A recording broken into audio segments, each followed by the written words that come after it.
Bienvenidos a este nuevo episodio del Espacio Digital de Frente con Óscar Ortiz.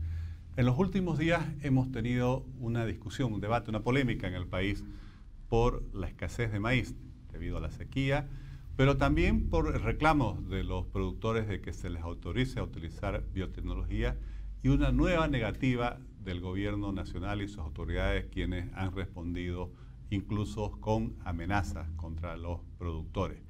Vamos a conversar sobre cuál es el beneficio de utilizar la biotecnología para la producción de alimentos con una boliviana, una compatriota que es una gran académica y científica a nivel internacional, que trabaja en ámbitos globales y que está visitando justamente nuestro país. Me refiero a María Mercedes Roca, quien es licenciada en microbiología del King's College London, tiene un doctorado en biología del University College, también de Londres, e hizo su postdoctorado en Rosenstadt Research en el Reino Unido. Es experta en políticas de biotecnología agrícola y se ha dedicado durante más de 2 décadas a la investigación biológica dirigida a aplicaciones agrícolas y ambientales para países en desarrollo. Ha sido docente en biotecnología en la Universidad de Zamorano, en Honduras, y en la Facultad de Medicina del Tecnológico de Monterrey, el campus de Guadalajara, en México. Actualmente es directora ejecutiva del Centro de Estudios del Bioscience, un think tank muy conocido, y Senior Fellow del Instituto on Science for Global Policy, con sede en Washington, D.C., y muchas más cosas. María Mercedes, sería muy largo decir todo tu currículum. Muchas gracias por aceptar nuestra invitación. Encantada de estar aquí, Óscar. María Mercedes, sé que acabas de llegar al país. Has seguramente leído algo sobre esta polémica con relación a la falta de maíz y nuevamente esta demanda de los productores que expresan por qué el país debe usar la biotecnología y una nueva negativa del gobierno.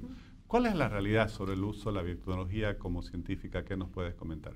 Mira, confieso que en los últimos 2 o 3 días no he podido leer todo, pero sé como un hecho de que desde hace muchos años y por el cambio climático y por muchas otras razones, la producción de maíz en Bolivia ha declinado. Entonces, con el cambio climático, si no hay sequía, hay inundación, si no hay inundación, hay helada. Entonces, todos esos factores conspiran para que el agricultor no tenga los rendimientos que debería. Cuando hay una sequía, también se disparan las plagas de insectos. Cuando llueve mucho, se disparan las enfermedades por hongos. Cuando hay una helada, se te muere la planta. Entonces, los productores han estado castigados por, podríamos decir, la naturaleza, pero por el cambio climático, que es algo hecho porque muchos pensamos que es hecho por el hombre. Entonces, ahora les está, como dice el refrán, lloviendo sobre lo mojado. Entonces, entiendo que la producción de maíz ha bajado y no es de ahora, de este año, sino ya se va acumulando. Entonces, sé que es un problema muy grave para los productores. Si me preguntas cómo puede la biotecnología aportar, empiezo por decir que la biotecnología no es una bala de plata, no es la panacea para arreglar todo. Imagínate que tú eres un paciente y tú tienes diabetes, y además de diabetes tienes temas cardíacos, y además de eso tienes temas neurológicos. Entonces tú tienes que ir al cardiólogo, al neurólogo, al internista, y igual un productor a veces tiene problemas de sequía. En este momento no hay, digamos, un gen de sequía en maíz, lo hay para la soya. Sí hay un gen que le da resistencia a insectos, a plagas de insectos. No hay un gen para inundación, pero porque no haya una respuesta para todo, tú no vas a dejar de ir o al cardiólogo o al internista o al neurólogo, ¿no? Entonces hay que atacar los problemas de salud de diferentes formas, y estos son problemas de salud de las plantas, problemas bióticos, que son por seres vivos como insectos y enfermedades, y también problemas abióticos como ser la helada, la sequía, la inundación. Entonces el pobre productor, no solo en Bolivia, sino en todas partes, está cada vez más enfrentando problemas muy difíciles de arreglar. Y con relación entonces al uso de la biotecnología, si se pudiera aprovechar todos estos desarrollos científicos, sí se podría resistir o afrontar de mejor forma los eventos climáticos como lo que acabas de describir. De hecho, yo creo que podemos decir sin lugar a equivocarnos que estamos viviendo una era dorada en la biología. Así como en las ciencias de la computación, de la información, estamos viviendo una era dorada digital y cada vez estamos avanzando. Entonces, con la biotecnología estamos viviendo una biorevolución. Y si te digo que la biotecnología está unos 10 o 15 años más atrasada que las tecnologías digitales, entonces no se conocen mucho. Hace 20 años, ¿quién conocía cómo funcionaba un celular?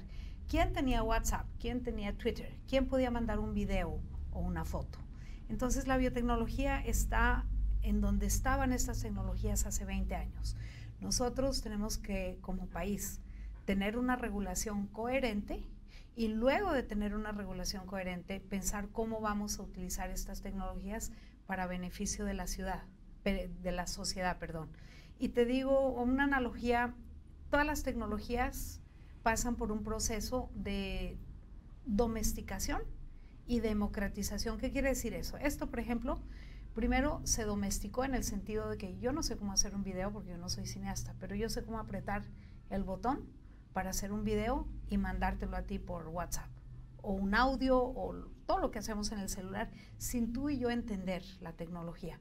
Y luego esa tecnología, después de que está domesticada, se vuelve más rápida, más barata y más sencilla y se democratiza. ¿Qué quiere decir eso? Que todo el mundo tiene acceso. Antes, hace 20 años, nadie tenía acceso a un celular, pero hoy todo el mundo, una persona en el campo, una abuelita, un niño tiene acceso a esta tecnología. Lo mismo va a pasar con la biotecnología. En este momento, o lo que la gente conoce, las grandes transnacionales son las que hicieron biotecnología, hicieron los famosos transgénicos, como Monsanto, Syngenta, Pioneer. Pero ahora viene una nueva tecnología que ganó el premio Nobel las investigadoras hace 2 años, se llama edición génica. Y la edición génica es una tecnología que permite editar el ADN. Ya podemos leer el ADN, escribir el ADN y editar el ADN, igual que tú en tu computadora con Word puedes editar un texto. Ahora lo podemos hacer con el ADN de una planta, de un animal, de un microorganismo o de un embrión humano o de una célula somática. Entonces, nos guste o no, estamos avanzando a esta revolución dual de la informática y ciencias de la digitales y la biotecnología juntas, una encima de la otra. Nos guste o no, van a llegar y ya son parte de nuestra vida. Y si no la regulamos bien o decimos esto no es conmigo, pues imagínate un país que ha pasado, ¿no? China no permitía Facebook. Entonces, imagínate un país que no ponga la infraestructura para tener celulares o computadoras. Y poner esa infraestructura en términos biológicos quiere decir, ten la regulación correcta, coherente, basada en la ciencia, no en la ideología. Y entonces a mí me preocupa que Bolivia se está rezagando mucho con los países de la región, no con los del planeta entero, sino con los de la región, sobre todo con las del Cono Sur, y está adoptando ideologías muy parecidas a la de Venezuela, a la de Nicaragua, a la de México. México también se está retrasando, yo vivo en México. Hablando, por ejemplo, del Cono Sur, donde tenemos a países que son destacados en la producción de alimentos a escala global, como Argentina, el Brasil o incluso el Paraguay, que está creciendo muchísimo. Todos ellos usan biotecnología. Sin excepción. Recientemente hubo una polémica porque cuando los productores dicen que les autoricen a importar maíz, el ministro dice pueden, pero que no sea transgénico, como ellos afirman. Y el presidente, los productores dicen, pero es que no hay dónde conseguir, porque no todos utilizan ya con biotecnología. Bueno, ¿cuál ha sido el resultado del uso de la biotecnología en estas naciones? A ver, con excepción de Chile, Chile tiene una situación muy sui generis interesante. Como producen mucho vino y no sé mucho de estos temas comerciales, pero un mercado importante es Europa. Y los europeos, por ideología y porque no tienen que producir ellos tantos alimentos, lo pueden importar de nosotros. No permiten el cultivo de transgénicos, pero sí hacen semilla, producen semilla transgénica para el planeta entero. El resto de los países, empezando por Brasil y seguido por Argentina, Uruguay y Paraguay, están avanzadísimos y tal vez en temas regulatorios. Ahora ya hay un área de la ciencia que le llamamos ciencias regulatorias. Tú tienes que regular una ciencia y para regular esa ciencia tienes que saber de esa ciencia. Yo soy bióloga y yo sé de esto y si a mí me piden que regule temas o que sepa de temas de mecánica, yo no sé de mecánica de carros, entonces yo no me meto a opinar. Entonces la gente que hace la regulación de biotecnología tiene que saber de biotecnología y de ciencias regulatorias de la biotecnología. Entonces no tenemos que inventar la rueda aquí. Tal vez el país más avanzado en el planeta en términos regulatorios es Argentina. Tiene una regulación muy coherente que curiosamente la ha adoptado Brasil y también Argentina, perdón, la desarrolla Argentina, la ha adoptado Brasil, Paraguay, Uruguay, Chile, Colombia, Honduras, y como Honduras la adopta, le sigue Guatemala. Y hay algunos países de los andinos sobre todo, que tienen una ideología muy anticiencia, antibiotecnología, que se están quedando rezagados. Y los países del Cono Sur están avanzando muy bien y a mí me da mucha preocupación ver cómo nosotros, que somos un poquito andinos, un poquito del Cono Sur, nos estamos quedando rezagados porque yo veo que aquí lo que hacen es apagar incendios. Y por estar apagando incendios todo el tiempo dejan de hacerlo, hacen lo inmediato y no lo importante. Y tener una regulación coherente es la única forma que las empresas, las startups, o las grandes, las medianas y las chicas vengan aquí a Bolivia con sus productos o que nosotros, cuando ya esta tecnología se democratice y se domestique un poco más, en unos 5, 10 años, que nosotros desde la Universidad Católica, desde la Universidad Gabriel René Moreno, desde el CIA, desde todas nuestras universidades podamos utilizar estas tecnologías. María Mercedes, y has mencionado en varias oportunidades una normativa coherente, también has hablado de ciencias regulatorias. ¿Podrías explicarnos justamente cuál deberían ser, como se llaman, las mejores prácticas en un proceso de verificación y aprobación del uso de una biotecnología? Okay. Porque no es que se introduce cualquier variedad sin supervisión, sin estudio científico. ¿Cómo debería ser esto para que la gente tenga la tranquilidad de que realmente se verifican las condiciones? Yo creo que la separaría en dos grandes temas. Primero, ¿cómo empezamos a regular los transgénicos? Entonces tenemos los transgénicos que se inventaron hace 30 años y esa regulación la hicimos hace 30 años o 20 años, cuando no se sabía mucho de esto y cuando se tenía mucho miedo, sobre todo porque fuimos muy fuertemente influenciados por ideologías eurocéntricas de Europa.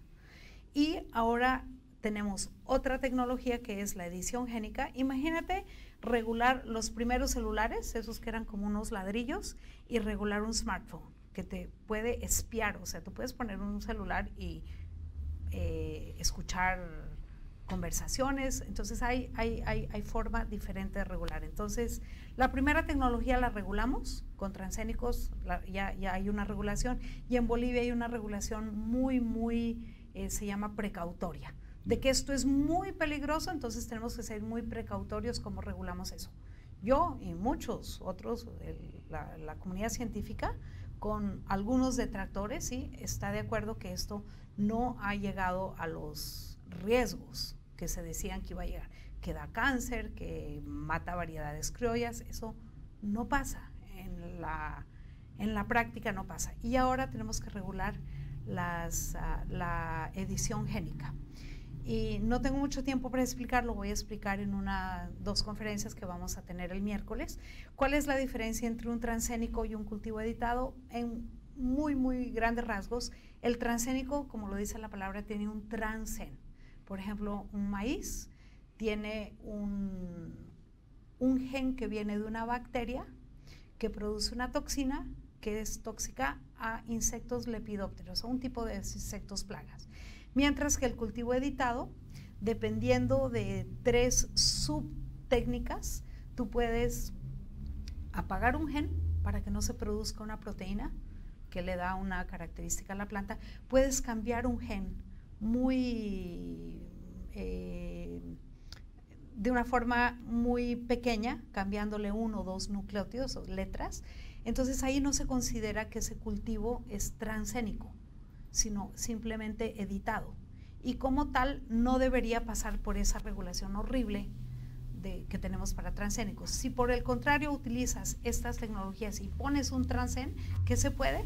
Es simplemente una forma más precisa, más rápida y más barata de hacer una modificación, ahí sí. Entonces, yo vengo ahora a Bolivia y hago un llamado, por lo menos a la comunidad científica, de que trabajemos en ciencias regulatorias para empezar a ayudarle al gobierno, si quiere escuchar, que tenemos que tener una alianza entre la academia y la industria.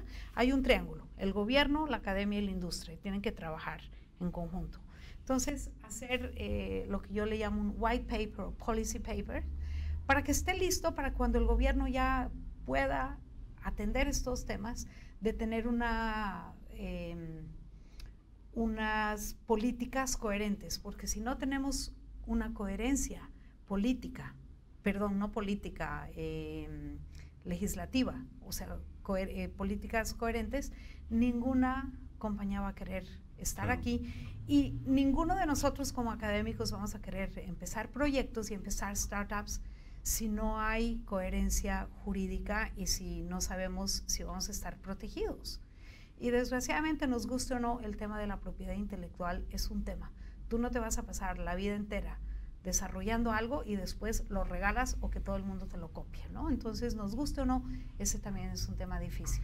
María Mercedes, normalmente se plantean dos preocupaciones con relación al uso de OGM, organismos genéticamente modificados, biotecnología. Una con relación a la salud de las personas y otra con relación al impacto en el medio ambiente. ¿Cuál es tu posición al respecto? Y perdón que la pregunta que me hiciste anteriormente me faltó una parte. Para evaluar los riesgos, uno no puede decir, como dirían los mexicanos, me late que va a ser riesgoso, o no, seguramente todo va a estar bien. No, hay unas ciencias dentro de las ciencias regulatorias que se llama el análisis de riesgo. Entonces hay en el mundo, así como hay estadísticos o hay gente especialista en muchos campos, hay gente que se especializa en análisis de riesgo. Análisis de riesgo marítimo, análisis de riesgo de aviones, análisis de riesgo de enfermedades y plagas, si tienes que comercializar, por ejemplo, tus mangos a otro país, y también análisis de riesgo de cultivos genéticamente modificados. Entonces, el riesgo se tiene que evaluar y hay dos grandes dimensiones. ¿Cuál es el riesgo al ambiente y cuál es el riesgo a la salud humana? Y se hace caso por caso. Y se sigue un procedimiento, así como para hacer estadística hay un procedimiento, para hacer un análisis de riesgo hay un procedimiento, y todo eso se aprende. O sea, se enseña y otros lo aprenden y después lo aplican. Tú no puedes evaluar un riesgo sin que nadie te haya enseñado el procedimiento. Yo no puedo evaluar el riesgo de un motor, de un auto, si está bien o no, si yo no sé nada de mecánica. Alguien me tiene que enseñar de mecánica y yo tengo que tener la capacidad de aprender de mecánica. Entonces, todos los análisis de riesgo, Oscar, que se han hecho hasta la fecha para, por ejemplo, el maíz transgénico que tiene el gen BT o el gen de resistencia al glifosato, hay meta-análisis, que son análisis de muchos análisis, que coinciden que no hay riesgo para la salud humana y tampoco para el ambiente, porque el transgén, básicamente, en este caso del maíz BT, mata a la plaga lepidóptera, o sea, a la plaga que se come el maíz. También hay, por ejemplo, las mariposas son lepidópteras, pero las mariposas no se alimentan de la mariposa monarca, por ejemplo, que es tan icónica en México. No se alimenta de maíz. Las mariposas monarcas se alimentan de otra planta que se llama eclepsia y pueden declinar cuando no tienen el hábitat o por muchas otras razones, pero se sabe que no hay todos los cultivos que se comercializan hasta ahora han sido amplísimamente evaluados y las conclusiones de esas cientos, si no digo miles de evaluaciones, es que, lo voy a decir muy enfáticamente, no hacen daño, más allá de lo normal que hace daño. Si yo salgo al sol y me pongo al sol, seguramente todos los días sin ponerme bloqueador me va a dar cáncer. Entonces el riesgo cero no existe, pero todos esos riesgos a la salud y al ambiente han sido así grotescamente exagerados por los activistas antibiotecnología. Pero además, lo mencionabas, el Brasil que tiene más de 200 millones de habitantes, la Argentina más de 40, bueno, nos están Uruguay, muriendo Paraguay, todos como moscas. Consumen masivamente los Estados Unidos con más de 300 millones de habitantes. No pasa nada. Y nosotros consumimos sus productos y no se conoce. Los consumimos porque aquí, como no es legal, te digo, ahí yo oigo, me cuentan, todo el mundo produce ilegalmente. ¿Por qué? Porque no puede competir con la semilla normal. No, pero todos los días consumimos, leche de soya argentina, sí. Harina de trigo argentino de los Estados Unidos. Y todos los veganos que tienen que consumir proteína vegetal de soya, seguramente están consumiendo transgénico. Y si se enferman, o sea, la gente se enferma, pero puede haber 100 formas, 100 orígenes para una enfermedad. Tú puedes estar comiendo muy saludable y estás fumando y te da cáncer, entonces no le eches la culpa de tu cáncer a la soya transgénica que está rociada con glifosato, sino tal vez es el cáncer o tu forma de vida o tu genética. Puede que tú tengas genes oncológicos que los has heredado de tus padres. Entonces se simplifica mucho y se demoniza una tecnología que puede ser muy beneficiosa para la sociedad y sobre todo para el agricultor en Bolivia. María Mercedes, ¿y podrías darnos algunos ejemplos en aquellos productos que más cercanos a la realidad boliviana de cuál es el salto en productividad que se tiene si se utiliza la biotecnología? Mira, por ejemplo, con el maíz, con la soya. Okay. Igual que en la salud humana, tú puedes decir, bueno, yo, Óscar, o yo, María Mercedes, yo quiero ser súper saludable. Me voy a poner a comer súper bien. Y tú comes bien, pero estás durmiendo mal. O no estás haciendo ejercicio o estás muy estresado. Entonces, por más de que comas bien, tu salud va a seguir mal. Entonces, es igual, tú puedes traer una semilla transgénica para manejar una plaga. Pero si no le fertilizas como debes y si no la riegas como debes, esa planta no va a rendir bien. Ahora, si no haces nada, si ni comes bien, ni duermes bien, ni haces ejercicio, ni meditas o rezas o hagas lo que sea para desestresarte, tu salud va a sufrir. Entonces, mejor hacer una a nada, pero lo ideal es hacer algo más general. Entonces, tienes que tener riego o tiene que llover. Tienes que poner fertilizante, tienes que nutrir tu planta, tienes que manejar tu suelo, tienes que empezar con un buen suelo. Si empiezas con un suelo degradado, aunque le pongas una maravillosa semilla transgénica, pues no te va a rendir bien. Ahora, si tratas de hacer todo bien, te va a ir bien. Y si no haces nada bien, te va a ir muy mal. Y si haces una o dos cosas bien, te va a ir mejor que si no haces ninguna. No sé si me explico. Sí. No es una varita mágica, pero es una de 5 o 6 cosas que el agricultor tiene que hacer bien, empezando por un buen suelo, un suelo con una microbiota, con microorganismos, y un suelo que no lo maltrates, no lo dejes al sol, siempre ponle una cobertura. Si puedes usar labranza cero, donde no cortas tus rastrojos, no los levantas, entonces empieza por ahí, empieza con un buen suelo y métele todo lo que sepas de la agricultura orgánica y la agroecología y el control biológico y el MIP, todo eso fabuloso, nada de eso está en pelea con la biotecnología. ¿Cuál sería tu reflexión final? Te agradezco mucho por compartir tus conocimientos sobre el uso de la biotecnología en Bolivia. ¿Por qué debiéramos mirarla de forma diferente? Con humildad, pero sin miedo a equivocarme, la necesitamos, igual que necesitamos nuestros celulares y esta tecnología moderna. Necesitamos coherencia en la regulación, que no la tenemos. Necesitamos un comité de biotecnología y bioseguridad que sepa del tema, que no sea político. Cuando se toman decisiones políticas, ahí se arruina todo, y que abrámonos a la ciencia y más tecnología y menos ideología con estos temas. Yo creo que con eso lo resumo. Muchísimas gracias, María Mercedes, y sobre todo gracias porque siendo una compatriota con una carrera académica tan destacada en el ámbito global, siempre estás viniendo y estás preocupada por tu país. Muchas gracias.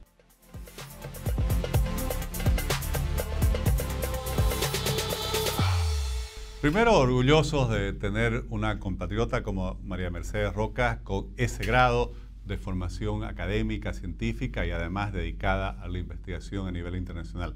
Agradecidos con ella porque sigue siempre preocupada por lo que sucede en Bolivia y busca aportar y contribuir a un debate que lamentablemente, como ella misma afirma, en Bolivia no se realiza desde el punto de vista técnico-científico, sino desde el punto de vista ideológico. Bolivia necesita un debate serio sobre el uso de la biotecnología para la producción de alimentos. No solo lo necesitamos, es imperioso para que el país pueda, por un lado, garantizar su seguridad alimentaria, pero por otro, tener el desarrollo de un sector como el agropecuario, que es uno de los pocos que les ofrece futuro al país. Futuro para la creación de empleo, futuro para la actividad económica, futuro para las exportaciones. Cuando enfrentamos la declinación de la producción de hidrocarburos, incluso de minerales, el sector agropecuario, el agronegocio boliviano es uno de los pocos rubros que le ofrece realmente al país la esperanza cierta de poder salir adelante creando empleo y generando divisas. Les agradezco por habernos acompañado en este nuevo episodio del Espacio Digital de Frente con Óscar Ortiz.